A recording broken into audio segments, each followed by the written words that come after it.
So hello guys, welcome back to the channel. तो आज हम एक्सप्लेन करेंगे 2001 में रिलीज हुई मूवी सेविंग सिल्वरमैन को। कहानी शुरू होती है एक वैन नाम के लड़के से जो अपने घर पर बैठा नील डायमंड का एक टीवी शो देख रहा था। यहाँ पर वैन हमें अपने और अपने दो दोस्तों डैरन और जेडी के बारे में बताता है। वो तीनों 5th ग्रेड से बेस्ट फ्रेंड है।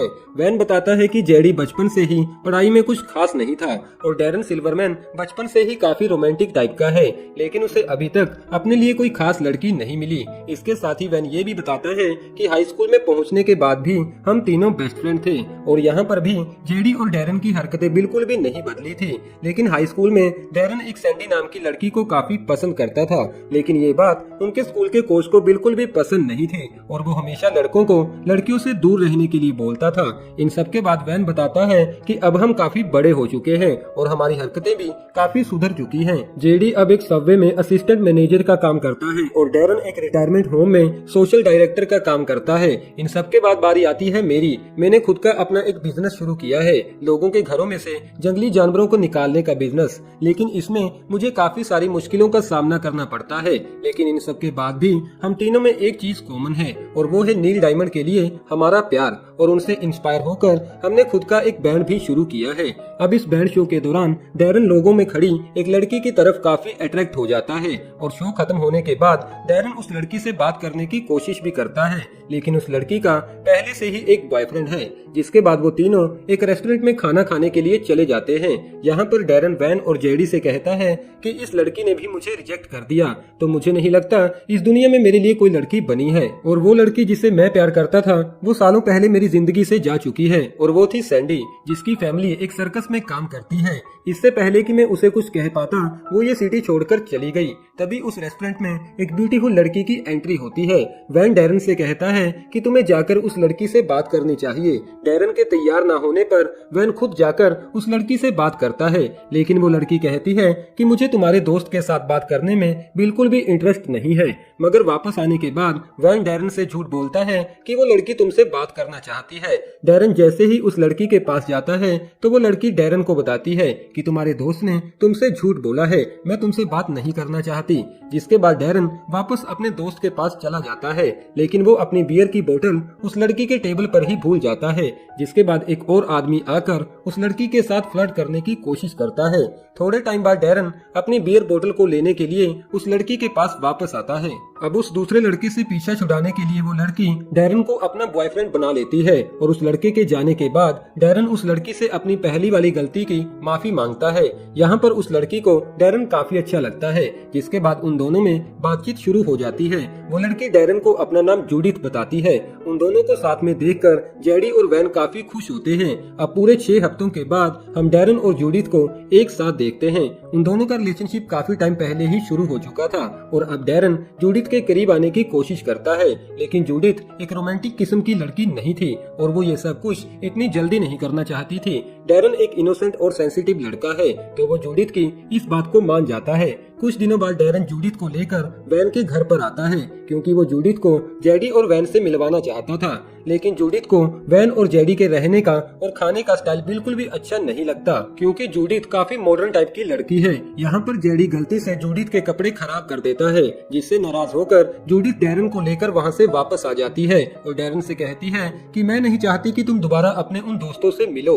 जिसके बाद डैरन अपना बैंड क्लब भी छोड़ देता है। जेडी और वैन मिलकर डैरन को समझाने की कोशिश करते हैं कि जूडिथ उसके लिए सही लड़की नहीं है, लेकिन डैरन उनकी बात मानने को तैयार नहीं था। जिसके बाद वैन और जेडी जूडिथ के पास चले जाते हैं, लेकिन जूडिथ कहती है कि तुम्हारा दोस्त अब मेरा है, वो मेरा पालतू कुत्ता है और मैं उसकी मालकिन। अब एक दिन जब वो तीनों एक रेस्टोरेंट में बैठे थे तो वहाँ पर डैरन की मुलाकात सैंडी से होती है। वो दोनों एक दूसरे से मिलने के बाद काफी ज्यादा खुश हो जाते हैं। सैंडी के वहाँ से जाने के बाद वैन डैरन से कहता है कि देखा सैंडी तुम्हारी लाइफ में वापस आ चुकी है, लेकिन डैरन कहता है कि अब मैं सिर्फ जूडिथ से प्यार करता हूँ। ये कहने के बाद डैरन वहाँ से चला जाता है।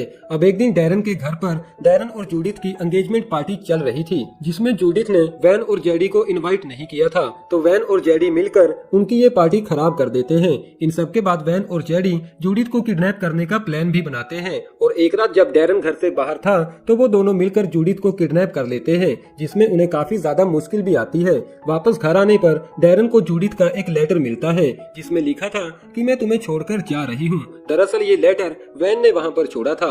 वैन और जेडी जूडिथ को स्टोर रूम में बंद कर देते हैं और भेस बदलकर उसे खाना देने चले जाते हैं। अब अगले दिन वैन सैंडी से मिलता है और उसे डैरन के साथ बाहर घूमने जाने के लिए पूछता है, लेकिन यहाँ पर सैंडी वैन को बताती है कि मैं सर्कस में रहते हुए एक लड़के से प्यार करने लगी थी, लेकिन अब उसकी मौत हो चुकी है और अब संडे को मैं एक नन बनने जा रही हूँ। लेकिन वैन सैंडी से कहता है कि संडे में अभी कुछ दिन बाकी है, तो सैंडी डैरन से मिलने के लिए मान जाती है, लेकिन डैरन अभी भी जूडिथ का ही इंतजार कर रहा था। अब डैरन को यकीन दिलाने के लिए वैन जूडिथ के मरने की झूठी खबर फैला देता है। उधर जूडिथ को ये बात पता चल चुकी थी कि वैन और जेडी ने ही उसे किडनैप किया है, तो वैन और जेडी इस बारे में बात करने के लिए जेल में अपने कोच से मिलने चले जाते हैं। यहाँ पर उनका कोच उन्हें एडवाइस देता है कि तुम्हें अब सचमुच उस लड़की को मार देना चाहिए, लेकिन वो दोनों ऐसा करने में कामयाब नहीं हो पाते। जिसके बाद वैन डैरन को सैंडी से मिलने के लिए मना लेता है।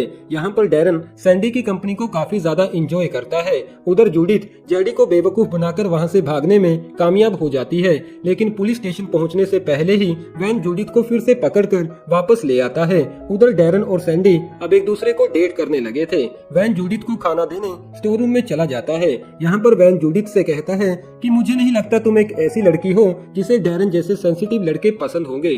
तो जूडिथ बताती है, हाँ, पहले मैं एक स्ट्रॉन्ग लड़के से प्यार करती थी जिसकी बॉक्सिंग रिंग में मौत हो गई थी, और तब से मैंने सोचा था कि अब मैं अपने लिए एक सेंसिटिव लड़के को ढूंढूंगी। तभी जूडिथ कहती है कि तुम भी तो एक स्ट्रॉन्ग लड़के हो, क्योंकि किसी को किडनैप करना बहुत मुश्किल है।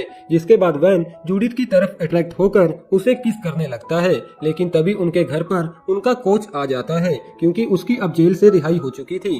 कोच को जैसे ही पता चलता है कि वैन और जेडी ने अभी तक उस लड़की को नहीं मारा, तो वो खुद जाकर जूडिथ को मारने की कोशिश करता है, लेकिन जूडिथ वहाँ से भाग जाती है और डैरन के घर पर आ पहुँचती है, जहाँ पर डैरन और सैंडी एक दूसरे के साथ रोमांस कर रहे थे। जूडिथ को देखकर डैरन कहता है कि मुझे तो लगा था शायद तुम मर चुकी हो। तो जूडिथ डैरन को बताती है कि ये सब कुछ तुम्हारे दोस्त जेडी और वैन ने किया था। ये सुनने के बाद सैंडी वहाँ से जाने ही वाली थी कि तभी वहाँ पर वैन और जेडी भी आ पहुँचते हैं, लेकिन यहाँ पर डैरन जेडी और वैन को काफी ज्यादा मारता है। जिसके बाद पुलिस वहाँ पर आकर वैन और जेडी को अपने साथ ले जाती है। कुछ दिनों बाद डैरन जेल में उन दोनों से मिलने आता है और उन्हें कहता है कि कल मैं जूडिथ के साथ शादी करने वाला हूँ। यहाँ पर वैन डैरन से कहता है कि तुम्हें ऐसा नहीं करना चाहिए, लेकिन वो उन दोनों की बात नहीं मानता। वैन मदद के लिए अपने कोच को फोन करता है, जिसके बाद वो जेल तोड़कर वहाँ से भाग जाते हैं। वो लोग चर्च में से सैंडी को भी अपने साथ ले जाते हैं और रास्ते में एक शो में से नील डायमंड को भी किडनैप कर लेते हैं और नील को समझाते हैं कि हमारा दोस्त डैरन इस लड़की सैंडी से प्यार करता है, लेकिन वो शादी किसी और से कर रहा है। अब वेडिंग प्लेस पर आकर नील गाना गाने लगता है। सैंडी को वहाँ पर देखकर डैरन काफी ज्यादा खुश हो जाता है और जूडिथ को छोड़कर सैंडी के पास चला जाता है। तो जूडिथ कहती है कि अब मेरा क्या होगा। तभी वहाँ पर एंट्री होती है वैन की, लेकिन जूडिथ वैन को काफी ज्यादा मारने लगती है और उसे कहती है कि ये सब कुछ तुम्हारी ही वजह से हुआ है। लेकिन अचानक से उनकी ये लड़ाई एक रोमांटिक सीन में बदल जाती है। मूवी के आखिर में डैरन की सैंडी से और वैन की जूडिथ से शादी हो जाती है। वेल दोस्तों, ये थी हमारी आज की मूवी।